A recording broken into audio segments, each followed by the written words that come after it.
sa gitna ho ng bawat pagbaha, sa bawat pamilyang nawalan ho ng tahanan, sa bawat nalunod sa putik po ng kapabayaan, isa hong nakakagimbal, nakakatakot na katotohanan ang lumutang sa Senado.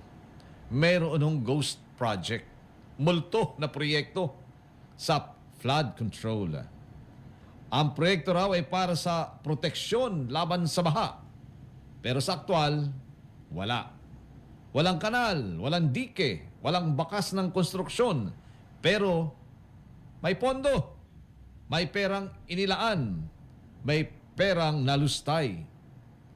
O hindi ho ito simpleng pagkukulang. Ito'y tahasang pagnanakaw.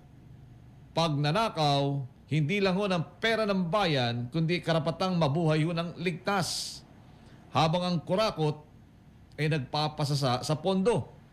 Ang mga Pilipino naman ay lumulubog, literal at symbolikal, sa baha ng katiwalian o korupsyon. Ang tanong, hanggang kailan po tayo magtitiis?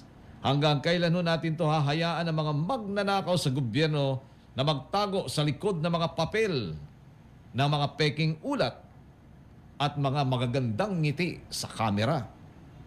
Hindi sapat po ang investigasyon. Hindi po sapat ang pagdinig. Dapat may managot. Dapat may mabawi. Dapat may makulong.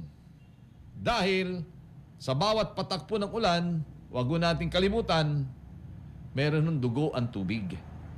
Dugo ng mga inosenteng biktima ng sistemang bulok. Panahon na para po tayo magising. Panahon na para po naman sa ating bayan ay marinig ang kanilang tinig at boses. At hindi lang ho yan marinig, maramdaman. Walang atrasan. Good morning!